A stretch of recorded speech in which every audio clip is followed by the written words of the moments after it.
So, a lot of people have asked me, do files make a good quality knife? Perhaps you've heard of guys making knives out of files or old wraps. So, what am I talking about files? Something like this, or perhaps an old farrier's rasp. These are used for horses' hoofs. Well, I'll tell you a little story. The first time I came across and found out that you could make a knife from an old file was probably around 20 years ago. I was in Branson, Missouri, and I came across this guy named Ray Johnson. Ray Johnson was at Silver Dollar City, and he made knives out of old files. And I was fascinated by it. In fact, you could watch them make them. I remember what they would say, what Ray would say and the other guys that were demonstrating them, that you could split wood with these. You can chop through a 55-gallon drum or slam into it like you see on Forged in Fire. And the question is can you really? Well, the answer is yes. This knife here, like I said, I've had for about 20 years, and we have put it through the ringer. We have chopped and split a lot of wood with it. One time we were on vacation, camping, tenting, we were bored and there was a dead tree, so we spent a day or two trying to learn how to throw and stick this thing into the tree, and as you can see, it held together. The amazing thing about Ray Johnson knives is, what I really appreciate is they are by far from perfect.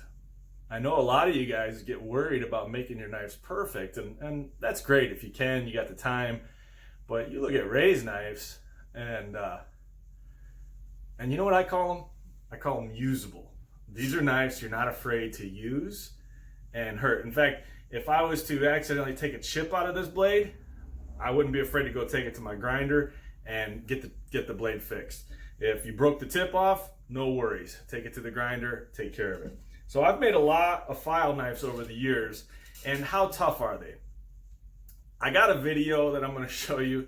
So a couple months back, my son, who's 23, and his buddies were over sitting around the fire, and I said, hey, I just made this, and I made this knife right here from a rasp just like this.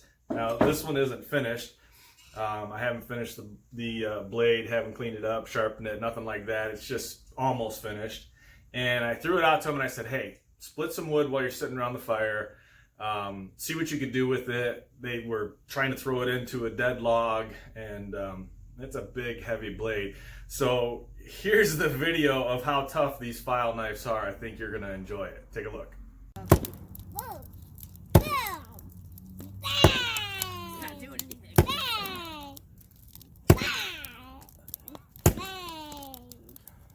Don't quit, Les. You're doing good. Yeah, that's why I moved behind it. Come on, boy. Keep going. Yeah! So, can they take a beating? Absolutely. Now, this one here that I made, like I was telling you about, the hidden tang is only about a 1/2 inch wide at the most. Now what it did do, it took a little bend this direction, right where the brass guard, finger guard, meets the hidden tang. I brought it in the shop, I banged it back in. If you're wondering what this is just a big old piece of antler I found that had been bleached in the sun. And so you'll notice it's not the normal color of an antler. Well, it was bleached in the sun, so I hit it with some black stain. And then a couple coats of stain, and then I hit it with some epoxy. As you can see, I'm not finished yet. Still got some work to do on it, but the antler held up amazingly. So I've made a lot of file knives that I really like, and like for instance, you could do any shape and size. Hidden tang, narrow rasp. This was a Johnson file. Let's see if you can see that. Maybe you can read that. So I put this thing through the ringer. It's held up good. You can do any shape you want. This was not a rasp, this was just a long file, and I just started messing with the shape. Made the brass finger guards, used some deer antler on the two pieces of antler and one piece of walnut. I put one pin in it through the hidden tang to help it hold together. This knife is held up good. Not finished with it. I really finished my knives. The one thing I do is once I make a knife, I like it so much that, like this little guy here, I take them out and I use them. So I literally take them fishing with me. I take them hunting. This one, I epoxied on a buffalo head nickel on the back. I think that turned out pretty good. But I want to use my knives. And are they sharp? Yeah, you can sharpen these guys up really good. This was just on the verge of getting some hair. So, oh yeah. So it doesn't quite shave, but takes the hair off just good enough. So anyways, so yes, the answer is if you want to make a knife and you're not sure what steel to use, go ahead and find yourself a file. You be pretty good bet that if you get a good old American made file, that it's going to be a good enough steel. Don't be worried about the steel right now. Make some knives, play with them, throw them around, break them if that's what it comes down to. You're going to learn a lot as you go on. So in fact, I've had a few guys ask me to possibly do a start to finish video on how to make a knife from a file. There's a lot of videos out there on YouTube. They all seem to be not quite complete.